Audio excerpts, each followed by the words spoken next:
School study বিডিতে সবাইকে স্বাগতম। নবম দশম শ্রেণীর সেট নির্ণয়ের ধারাবাহিক ক্লাসে আজকে আমরা সেট গঠন পদ্ধতি থেকে তালিকা পদ্ধতিতে রূপান্তর করব। তো আর দেরি নয়, চলো শুরু করা যাক। আমি বোর্ডে 4টা সমস্যা লিখেছি, তোমরা খেয়াল করে দেখবে যে x belongs to n, x square greater than 9 এবং x কিউব লেস দেন 130। এই কথার মানে কি আমরা একটু বোঝার চেষ্টা করি। তোমরা দেখো এই একই রকম কিন্তু এটাও এবং এটাও।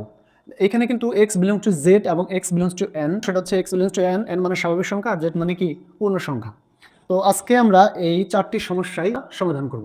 তো সর্বপ্রথম আমরা ক নম্বরটা সমাধান করব। এখানে ডাক্তার রয়েছে x বিলংস টু n, অর্থাৎ x যে রয়েছে সেটা স্বাভাবিক সংখ্যার অন্তর্ভুক্ত, তো স্বাভাবিক সংখ্যার সদস্য। x বিলংস টু এটা কিন্তু সাজ দ্যাট সেই স্বাভাবিক সংখ্যা যেটা রয়েছে x এর মানটা, তাকে যদি আমরা বর্গ করি তাহলে 9 এর চাইতে ছোট হবে এবং যখন ঘন করব তা কিউব করব তখন 140 এর চাইতে ছোট হবে। এর মাঝখানে যে সংখ্যাগুলো রয়েছে সেগুলোই হবে এটার তালিকা পদ্ধতি। তাহলে আমরা সর্বপ্রথম লিখব, আমরা জানি n সমান, n হচ্ছে স্বাভাবিক সংখ্যা। স্বাভাবিক সংখ্যা কাকে বলে সেটা একটু বুঝতে হবে। স্বাভাবিক সংখ্যা জিরো হবে না এবং কোনো ঋণাত্মক সংখ্যা হবে না। দেখো আমি এখানে কিছু সংখ্যা লিখেছি 1 2 3 4, এখানে জিরো নাই এবং কি ঋণাত্মক সংখ্যা নেই, সেগুলো হচ্ছে কি স্বাভাবিক সংখ্যা এবং কোনো দশমিক সংখ্যা হবে না। তোমরা তাহলে লক্ষ্য করে দেখবে যে এই 4 পরে যদি আমি 1 যোগ করি, পূর্ণ সংখ্যা যোগ করি, তাহলে 5 আসবে, 6 আসবে, এভাবে কিন্তু হতেই থাকবে।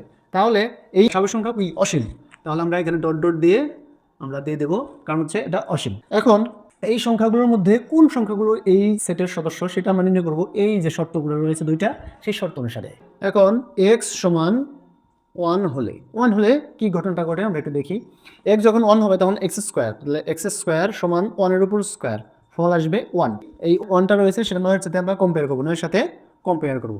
তোমরা লক্ষ্য করে দেবে এখানে কিন্তু গ্রেটার দেন আছে, আমিও গ্রেটার দেন দেবো, কিন্তু প্রকৃতপক্ষে কিন্তু 9 এর সাথে 1 বড় নয়, অর্থাৎ 9টা বড়, তাহলে এটা কিন্তু সত্য নয়, তাহলে আমরা কি নট দিয়ে দেবো। এবং এক্স কিউব আমরা কিন্তু এক্স এর মানটা 1 ধরেছি, তাহলে 1 কিউব সমান 1, ফলটা 1 আসলো, লেস দেন 130। এটা কিন্তু ঠিক আছে, অবশ্যই 130-এর চাইতে একটা ছোট। এখন একটা জিনিস খেয়াল রাখতে হবে, এইখানে কিন্তু একটা শর্ত পূরণ করেছে আর একটা শর্ত পূরণ করে, তাহলে কিন্তু এইটা আমাদের এই সেটের সদস্য না। তাহলে দুইটা শর্ত যখন পূরণ করবে সেই সংখ্যাগুলো আমরা নেব। এখন 1 তো ধরলাম, যদি x সমান 2 হতো, x সমান 2 হলে, তাহলে 2 হলে কি করতাম, 2 এর উপর স্কোয়ার, ফল আসতো 4। এই 4টাও কিন্তু 9 এর চাইতে কি বড় নয়, তাহলে এটা আমরা নট দেব। এবং এক্স কিউব সমান 2 এর উপরে কিউব, এটা ফল আসে 8। 8টা কিন্তু 130-এর চাইতে ছোট, 130টা বড়, ঠিক আছে, তাহলে এই শর্তটা মিলেছে। আবার x সমান 3 হলে, অর্থাৎ আমরা এক এক করে বাড়িয়ে দেব, এক্স স্কোয়ার সমান 3 এর উপর স্কোয়ার, আর 3 এর উপর স্কোয়ার হলে কি হয়, 9 হয়, ঠিক আছে। তো ওই 9টা কি এই 9-এর চাইতে বড় না, এটা সমান, তাহলে কি এটাও কিন্তু কি হবে, x নট গ্রেটার দেন 9। এবং এক্স কিউব সমান 3 এর উপরে কিউব, 3 এর উপরে দিলে কত হয়, 27। 27টা কিন্তু 130-এর চাইতে ছোট। দেখো তোমরা খেয়াল করে দেখবে এইটাও কিন্তু সত্যতা মানেনি, তাহলে আমরা x ইজিক্যাল 4 দিয়ে দেখি। 4 হলে এক্স স্কোয়ার, আর এক্স স্কোয়ার সমান এক্স এর মানটা যেহেতু 4, তাহলে 4 এর উপরে স্কোয়ার দেবো, 4 এর উপর স্কোয়ার হলে হয় 16। এখন কিন্তু শর্তটা আমাদের মেনেছে, অর্থাৎ 9 এর চাইতে 16টা কিন্তু অবশ্যই বড়, এখন কিন্তু আমরা নট দেব না। এবং এক্স কিউব সমান 4 এর উপরে কিউব, তাহলে আমাদের ফল আসে 64। 64 কিন্তু 130-এর চাইতে ছোট, এটা কিন্তু বরাবরই মানতেছে, ঠিক আছে। এখন আমরা x সমান 5 হলে, তাহলে এক্স স্কোয়ার সমান 5 স্কোয়ার সমান 25, এটাও কিন্তু 9-এর চাইতে বড়, তাহলে এখানে কিন্তু আমরা নোট দেবো না, এই শর্তটাও মেনেছে। এবং এক্স কিউব সমান এক্স এর মান যেহেতু 5, তাহলে 5 এর উপরে কিউব, এটার ফল আসে 125, তাহলে এটাও কিন্তু 130-এর চাইতে ছোট, এই শর্তটাও কিন্তু মেনেছে। এবং এর পরবর্তীতে x সমান আমরা 6 দেব। 6 হলে এক্স স্কোয়ার সমান 6 এর উপরে স্কোয়ার, এটা ফল আসে 36, এটাও কিন্তু 9-এর চাইতে বড়, এটা আমরা নোট দেব না। এবং এক্স কিউব সমান 6 এর উপরে কিউব, এটার ফল আসে হচ্ছে 216, তাহলে এই 216 কিন্তু 130-এর চাইতে বড় হয়ে গেল, তাহলে এটা লেস দেন নট হবে, নট 130। এখন তোমরা একটু খেয়াল করে দেখবে যে এই সংখ্যাটা কিন্তু আস্তে আস্তে কি বাড়তেছে, অর্থাৎ 130-এর চাইতে আস্তে আস্তে বেড়ে যাচ্ছে। তাহলে এরপরে যেন 7 নেই কিংবা 8 নেই, আরো কিন্তু বেড়েই যাবে। তাহলে এইটার আর শর্তটা মানার কোনো সম্ভাবনা নেই। যদিও এটা মানবে কিন্তু এটা মানবে না। তাহলে এখন আমি লক্ষ্য করে দেখবো যে এখানে কোন কোন সংখ্যার ক্ষেত্রে দুইটা শর্ত মেনেছে। এইখানে শর্ত একটা মানছে, একটা মান নাই, মানে এটা মান নাই, এটা মেনেছে। এখানেও এটা মান নাই, এটা মেনেছে। এইখানেও মান নাই, এটা মেনেছে। কিন্তু এই জায়গায় কিন্তু এটাও মেনেছে, এটাও মেনেছে। অর্থাৎ এখানে কোন মানটা নেবো? এক্স জন্য 4 মানটা নেব। আবার 5 এর ক্ষেত্রে এটা মেনেছে এবং এটাও মেনেছে, কিন্তু 6 এর বেলায় এটা মেনেছে কিন্তু এটা মেনে নেয়। তাহলে এইখানে সেটটা কোনটা গ্রহণ করব? অর্থাৎ 4 এবং 5। সুতরাং তারা আমরা লিখতে পারি নির্ণেয় সেট সেকেন্ড ব্র্যাকেট 4 5। আমরা জানি যে সেট লিখতে হলে একটা সেকেন্ড ব্র্যাকেট দিতে হয় এবং সেই উপাদানগুলো মাঝখানে লিখতে হয়। এটা হচ্ছে আমাদের কাঙ্ক্ষিত অ্যান্সার। তো আশা করি তোমরা বুঝতে পেরেছো। এখন আমরা খ নম্বর প্রশ্নের সমাধান করব। খ নম্বর প্রশ্নে বলা হয়েছে x বিলংস টু জেড, অর্থাৎ x এই পূর্ণ সংখ্যার সদস্য।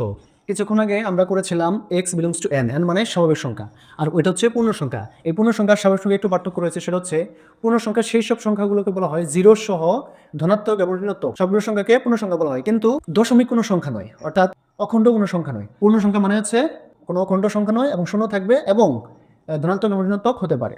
তো সেটাই এখন আমরা লিখব।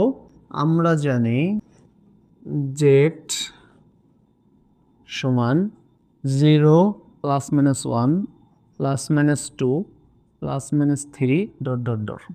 এটা হচ্ছে পূর্ণ সংখ্যা। সুতরাং এক্স সমান 0 হলে ওই যে আগের মতো আমরা লিখব। যখন এক্স সমান 0 হবে তখন এক্স স্কোয়ার সমান 0 স্কোয়ার সমান 0। তাহলে এটা কিন্তু 5-এর চাইতে বড় নয়। 0 কখনো 5-এর চাইতে বড় হতে পারে না। তাহলে কি নট গ্রেটার দেন। এবং এক্স কিউব সমান 0-এর উপরে কিউব সমান 0, এটা কিন্তু 36 থেকে অবশ্যই ছোট। তাহলে এটা শর্তটা কিন্তু মেনেছে। আবার এক্স সমান প্লাস মাইনাস 1 হলে আমরা প্লাস মাইনাস 1 কেন নেব তোমরা সামনেই বুঝতে পারবে, কারণ দুইটা আলাদা দিতে গেলে আমাদের অঙ্কটা বড় হয়ে যাবে। ঠিক আছে, হলে x square plus minus 1 square সমান 1। এইখানে প্লাস মাইনাস 1 স্কোয়ার এই জন্য একবার নিলাম, কারণ মাইনাস 1কে যদি তুমি স্কোয়ার করো তাহলে ফলটা 1 আসে, আর 1-এর উপর স্কোয়ার তো অবশ্যই 1 আসে। আমরা জানি যে মাইনাস জাতীয় কোনো সংখ্যাকে যদি আমরা বর্গ করি তাহলে সেটা কি মাইনাসটা থাকে না, প্লাস হয়ে যায়। এটাও কিন্তু 5-এর চাইতে ছোট, অর্থাৎ বড় নয়। তাহলে কি নট গ্রেটার দেন। এবং এক্স কিউব সমান প্লাস মাইনাস 1 তার উপরে কিউব, তাহলে ফলটা আসবে কি একবার প্লাস আসবে, একবার মাইনাস আসবে। তাহলে প্লাস আসুক কিংবা মাইনাস আসুক সবসময় কি 36 সাথে ছোটই হবে। তোমরা ভালো করে কি জিনিসটা খেয়াল করো, কেন আমি এখানে প্লাস মাইনাসটা দিলাম। আমি যদি এখানে প্লাস মাইনাস উভয় দেই তাহলে কিন্তু 36-এর সাথে সবসময় কি ছোটই হবে, কারণ প্লাস 1ও 36-এর চাইতে ছোট এবং মাইনাস 1ও অবশ্যই 36 চাইতে ছোট। তাহলে আবার এক্স সমান প্লাস মাইনাস 2 হলে এক্স স্কোয়ার, আমরা কিন্তু কিছুক্ষণ আগে বলেছিলাম যে মাইনাসের সংখ্যাগুলোকে যদি আমরা বর্গ করি অবশ্যই সেটা প্লাস হয়ে যাবে। তাহলে এখানে আলাদা করে এই ফলের জায়গায় প্লাস মাইনাস দেওয়ার দরকার নেই।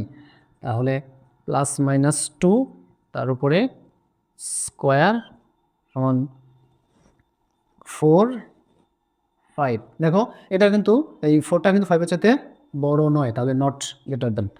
এবং এক্স কিউব সমান প্লাস মাইনাস 2 তার উপরে কিউব, এটা ফল আসবে প্লাস মাইনাস 8। এটাও কিন্তু 36-এর চাইতে ছোট। দেখো এখানে 36 লিখেছিলাম না, তারপরে লিখে দিলাম। আবার এক্স সমান প্লাস মাইনাস 3 হলে এক্স স্কোয়ার সমান প্লাস মাইনাস 3 তার উপরে স্কোয়ার সমান 9। দেখো এখানে কিন্তু 9 হয়, 9 কিন্তু 5-এর চাইতে বড়। তাহলে এখানে কিন্তু নট ইকুয়াল দেবো না, শর্তটা কিন্তু এখানে মেনেছে। 5-এর চাইতে অবশ্যই 9 বড়, আগের জায়গায় কিন্তু ছিল না বিধায় আমরা নোট দিয়েছিলাম। এবং এক্স কিউব প্লাস মাইনাস 3 তার উপর হোল কিউব সমান 27 প্লাস মাইনাস 27 36। তোমরা একটু খেয়াল করে দেখবে যে যখন 3 পর্যন্ত নিয়েছি তখন পর্যন্ত কিন্তু এখানে প্লাস মাইনাস 27। যখন আমরা 4 নেব তখন কিন্তু 4-এর উপর কিউব করলে কিন্তু 64 হয়ে যায়, তখন কিন্তু প্লাস 34, ওটা 36 চাইতে অবশ্যই বড় হয়ে যায়। এই জন্য আমরা একবার মাইনাস একবার প্লাস নেব। এতক্ষণ পর্যন্ত প্লাস মাইনাস নিলাম এই কারণে যে 36-এর সমপর্যায় এখনো হয়নি। যখন 4 নেব তখন কিন্তু তাকে অতিক্রম করবে। এখন আমরা নেব x সমান 4 হলে, যখন 4 হবে তখন এক্স স্কোয়ার 4 স্কোয়ার 16 অবশ্যই 5-এর চাইতে বড়, শর্তটা মেনেছে। এবং এক্স কিউব 4-এর উপরে কিউব, এটা কিউব হলে হয় 64। তাহলে 64টা কিন্তু অবশ্যই 36 সাথে কি বড়, কিন্তু এখানে আমরা কি দিলাম ছোট দিলাম, অর্থাৎ 36 সাথে ছোট, কিন্তু এটা 36টা কিন্তু তাহলে কি এটা হবে না, তাহলে নট, তাহলে এটা কিন্তু মানে নেই। দেখো তোমরা খেয়াল করে দেখবে যে আমরা প্লাসের যত মানে দেই না কেন আস্তে আস্তে আর যাবে না, 17টা মানবে না, তখন 34 আরো বড় হয়ে যাবে, কিন্তু মাইনাসেরটা যাবে। যখন x সমান -4 তখন এক্স স্কোয়ার সমান 4 স্কোয়ার। আমরা জানি মাইনাসটা কি হয়ে যায়, আমরা ফলের ক্ষেত্রে মাইনাসটা কি প্লাস হয়ে যায়, তাহলে কত 16 অবশ্যই কিন্তু 5-এর চাইতে বড়। এবং এক্স কিউব সমান -4 তার উপরে কিউব, তাহলে এটা -64। তাহলে 36 তো অবশ্যই কিন্তু মাইনাসের সংখ্যা যত বড় এই সংখ্যা হোক না কেন, মাইনাস হলে কিন্তু 36 অবশ্যই ছোট, তাহলে এই শর্তটাকে মেনেছে, আর এটা আস্তে থেকে বড় হতে থাকবে। তোমরা খেয়াল করে দেখবে যে মাইনাসের যেই সংখ্যাটা দেই না কেন আমাদের কিন্তু সংখ্যাটা কি অসীম হয়ে যাবে, অর্থাৎ মাইনাসের যত সংখ্যায় দেই না কেন সবগুলো কি এই শর্তটা মানবে, কিন্তু প্লাস সর্বোচ্চ কোনটা মানবে, সর্বোচ্চ মানবে হচ্ছে 3, অর্থাৎ 4টা মানতেছে না। তাহলে আমরা নির্ণয় সেটটা কিন্তু পেয়ে গেছি, সেটা কিভাবে আমরা এখানে লিখি, তাহলে নির্ণয় সেট আমরা সেকেন্ড ব্র্যাকেট দেবো, ডট ডট ডট -5 -4 পর্যন্ত কিন্তু যাবে, অর্থাৎ -5 এর আগে আরও অনেক সংখ্যা রয়েছে, এগুলো আমরা কি ডট ডট দিলাম, তাহলে আর কি যায় 4 তো আমাদের খাটে না, তাহলে কি খাটে 3। দেখো এই 3টা কিন্তু মেনেছে, এই শর্ত মেনেছে এবং এই শর্ত মেনেছে, আবার 2 কিন্তু মানে নাই, আবার প্লাস মাইনাস 1 মানে নাই, কোনো কিছু মানে নেই, তাহলে এটাই হবে আমাদের কাঙ্ক্ষিত অ্যান্সার। আশা করি সহজে তোমরা বুঝতে পেরেছো। এখন আমরা গ নম্বর প্রশ্নের সমাধান করবো। গ নম্বরের প্রশ্ন রয়েছে x বিলংস টু n, অর্থাৎ x স্বাভাবিক সংখ্যার মধ্যে রয়েছে এবং x এর মানটা হবে কত, এই 36-এর গুণনীয়ক এবং 6-এর গুণিতক। গুণনীয়ক এবং গুণিতকটা কি সেটা আমাদের একটু জানা দরকার, সেটা হচ্ছে গুণনীয়ক যে সংখ্যাগুলো, অর্থাৎ এই 36 যে সংখ্যাটা রয়েছে এই সংখ্যাকে কোন কোন সংখ্যা দ্বারা আমি ভাগ করতে পারবো, অর্থাৎ কোন কোন সংখ্যা দ্বারা 36 কি নিঃশেষে বিভাজ্য হবে, ঠিক আছে, সেই সংখ্যাগুলোকে কি বলে 36-এর গুণনীয়ক বলে। আর 6-এর গুণিতক হচ্ছে যেই সমস্ত সংখ্যাকে আমরা 6 দিয়ে ভাগ করতে পারবো, যেমন 12, যেমন 18, 24, সবগুলো কি 6 দিয়ে ভাগ করতে পারবো। তাহলে আমরা দেখতে পারি যে আমরা জানি আগে ওই যে n যে স্বাভাবিক সংখ্যা সেটা আমরা লিখে নিই। আমরা জানি n সমান 1 2 3 4 ডট ডট ডট। এখন আমরা নির্ণয় করবো কি 36-এর গুণনীয়কগুলো কি, 36-এর গুণনীয়ক সমান, তাহলে 36-এর গুণনীয়কগুলো কি কি, আমরা কি কি দিয়ে ভাগ করতে পারি, আমরা 1 দিয়ে 36-কে ভাগ করতে পারি, আবার 2 দিয়ে ভাগ করতে পারি, 8 দুগুণ 36, তারপর আমরা 3 দিয়ে ভাগ করতে পারি, 3 বারং 36, 4 দিয়ে ভাগ করতে পারি, 4 নং 36, এবং আমরা 6 দিয়ে ভাগ করতে পারি, 6 6 36, তাহলে আমরা 9 দিয়েও কিন্তু ভাগ করতে পারি, আবার 12 দিয়ে, 3 বারং 36, 12 দিয়েও করতে পারি, এবং 18 দুগুণে 36, এবং সর্বশেষ 36 দিয়েও কিন্তু আমরা 36-কে ভাগ করতে পারি, অর্থাৎ 36-কে 36। এগুলো সবগুলো কি 36-এর গুণনীয়ক। আবার 6-এর গুণিতক, তাহলে 6 12 18 24 আমরা 6 করে যোগ করে যাব, 30 34, তারপর আছে 42। আমরা আর নেব না, 6 যে গুণিতক সেগুলো অসীম রয়েছে, আমরা আর নেব না এই কারণে এখানে সর্বোচ্চ সংখ্যা রয়েছে 36, তার উপর আমরা নেওয়ার প্রয়োজন নেই। তাহলে বলছে 36-এর গুণনীয়ক এবং 6-এর গুণিতক এই দুইটার মধ্যে যে কমনটা রয়েছে সেটাই কি এই সেটের উপাদান। তাহলে কমন কোনটা রয়েছে তোমরা লক্ষ্য করে দেখবে 1 2 3 4, এখানে 1 2 3 4 নেই, তাহলে 3টা বাদ, 6 রয়েছে এখানে 6 রয়েছে, তাহলে এটা কমন রয়েছে, এখানে 9 আছে এখানে 9 নেই, 12 আছে এখানে 12 আছে, 12টা কমন রয়েছে, 18টা কমন রয়েছে এবং 36 কমন রয়েছে। সুতরাং নির্ণয় সেট এটা অনেক ছোট অঙ্ক, কিন্তু বুঝতে হবে।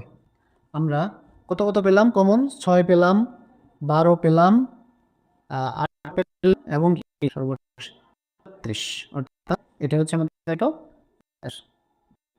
সর্বশেষ। আমরা গঠন পদ্ধতি থেকে তালিকা পদ্ধতি রূপান্তর করব ঘ নাম্বার প্রশ্ন, সেটা আমরা এখন সমাধান করব। ঘ নাম্বার প্রশ্ন বলা রয়েছে x বিলংস টু n এবং x কিউব গ্রেটার দেন 25 এবং x to the power 4 less than 264। তাহলে আমরা আগে নিয়ম করব, আমরা জানি n সমান 1 2 3 4 ডট ডট ডট। এখন x সমান 1 হলে x কিউব সমান 1-এর উপর কিউব 1 1 অবশ্যই 25-এর চাইতে বড় নয়, তাহলে নট হবে, এবং x টু দি পাওয়ার 4 সমান 1 টু দি পাওয়ার 4 সমান 1, এটা কিন্তু 264-র চাইতে অবশ্যই ছোট। x সমান 2 হলে x কিউব সমান 2-এর উপর কিউব এটার ফল আসে 8, 8 25 যদি বড় নয় তাহলে এটা নট হবে, এবং এক্স টু দি পাওয়ার 4 সমান 2 টু দি পাওয়ার 4, এটার ফল আসে 16, আর 16 অবশ্যই 264 চাইতে ছোট। আমরা কি বলেছিলাম প্রথম থেকেই যে দুইটা শর্ত যে পর্যন্ত না মানবে আমরা করতে থাকবো।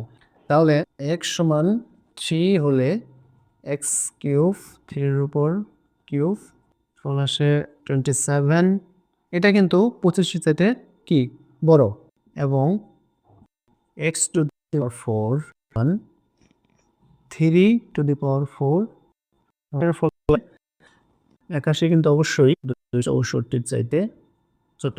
আবার এক্স সমান 4 হলে এক্স কিউব সমান 4 কিউব, এটা ফল আসে 64, অবশ্যই 25 চাইতে বড়, তাহলে নোট দেব না, এবং এক্স টু দি পাওয়ার 4 সমান 4, 4 এর উপর পাওয়ার 4, এটার ফল আসে 256, এটাও কিন্তু 264 চাইতে ছোট।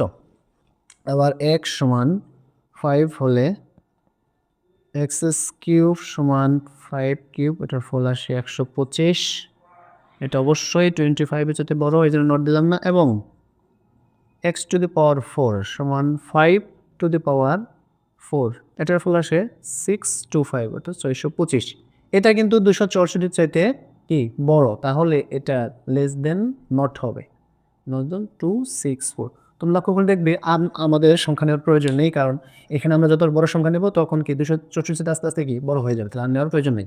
এখন তোমরা লক্ষ্য করবে যে কোন সংখ্যাটা দুইটি শর্ত পূরণ করেছে, এখানে শর্ত একটা পূরণ করেছে আর একটা করেনি, এখানেও করেনি একটা, আর এখানে দুইটা শর্ত পূরণ করেছে, এখানে দুইটা শর্ত পূরণ করেছে, কিন্তু এখানে করেনি। তাহলে আমাদের নির্ণয়ের সেট কত হবে? নির্ণয়ের সেট হবে আমাদের 3 এবং 4, 3, 4, এটা হচ্ছে আমাদের কাঙ্ক্ষিত অ্যান্সার। তো আশা করি সহজে তোমরা বুঝতে পেরেছো। আজকে আমরা গঠন পদ্ধতি থেকে তালিকা পদ্ধতিতে রূপান্তর করলাম। এর পরবর্তী ক্লাসে আমরা তালিকা পদ্ধতি থেকে গঠন পদ্ধতিতে রূপান্তর করব। সে পর্যন্ত সবাই ভালো থাকো, সুস্থ থাকো, খোদা হাফেজ।